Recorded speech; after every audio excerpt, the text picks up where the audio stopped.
It's time to install the paint. Hi, I'm Joy Watts with Watts Homes and Construction, and I'm at the lake house again, and I am here with Ken Mellema with Mellema Painting, and he and his crew are going to be painting the interior of this home. They have a lot to do. They have already primed the walls and the ceiling, so after that, they're going to have to work on the trim, doors, caulking, filling in holes, paint the walls, paint the ceiling, and stain some areas in the home as well. So let's see them at work. Before any of the painting can start, the painters have to caulk the door jambs and the trim. You can see him starting at the top of the door, running the caulk gun along the edge where two pieces of wood come together. Over time, seams and wood cuts will separate due to expansion and contraction, humidity, and other factors. By caulking the seams, this helps prevent the wood separation. After the bead of caulk is installed, the painter runs his fingers along the caulk to smooth it out and help get caulk in the spaces.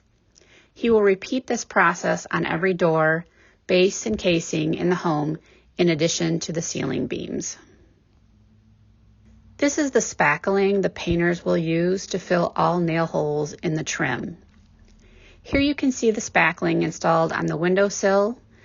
It is also installed on the base trim and window trim. This is what it looks like before it is sanded and smoothed out. Even though the drywallers sand the walls before they finish, the painters also sand the walls to make sure they're smooth and do not have any rough spots on the walls. Here you can see what the living room ceiling beams look like after they've been painted black. These are the kitchen beams which were stained and varnished instead of being painted. This is the crown mold that is located in the second floor hallway.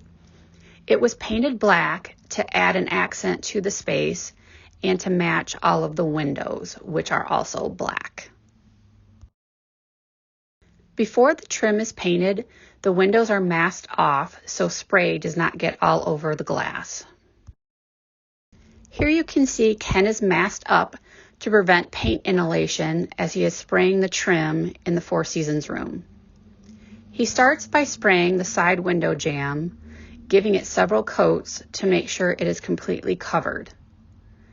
After that, he works his way to the outside base and casing, making sure everything is coated well. He works his way around the window before moving on to the next and completing the room. It is much easier to use the paint sprayer for the trim to get a nice even coat. The paint used on the trim is a semi-gloss paint.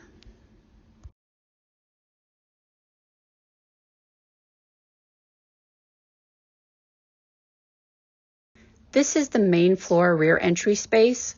The painters have already sprayed the trim white and painted the doors black using semi-gloss paint to add contrast to this space. This is the second floor hallway. The doors and trim are all painted white in this space. After the trim is painted, it is masked off so they can start painting the walls. You can see him masking off the trim with the blue painter's tape. This is what one of the rooms looks like after all of the trim is masked off and ready to paint the walls. Here you can see the painters painting the room above the garage. They use a brush to paint around the doors and windows and then use a roller to fill in the walls. This is the custom stair railing, and you can see how they are in the process of staining the railing to match the kitchen beam color. The painters have now moved into the main floor office.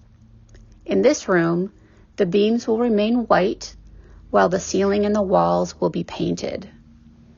You can see how he was using the brush to paint around the beams. Once the beams, trim, and corners are cut in with a brush, they use a roller to paint the walls and the ceilings. The walls and ceiling paint is an eggshell finish, which means it's not a flat and not a semi-gloss. The eggshell finish is a middle ground so you don't have too much sheen. This is the second floor bedroom that has the wood laminate flooring. It is painted a light gray with the white trim and door accents. This is the other second floor bedroom, which will have carpet. It is painted a dark gray with white trim and door accents.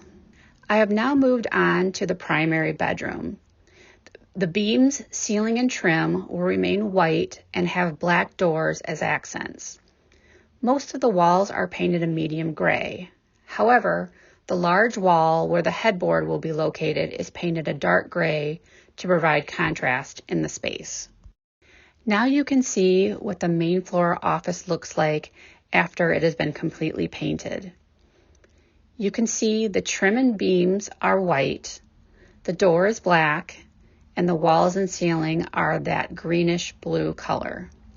The wall color really pops with the white trim and ceiling.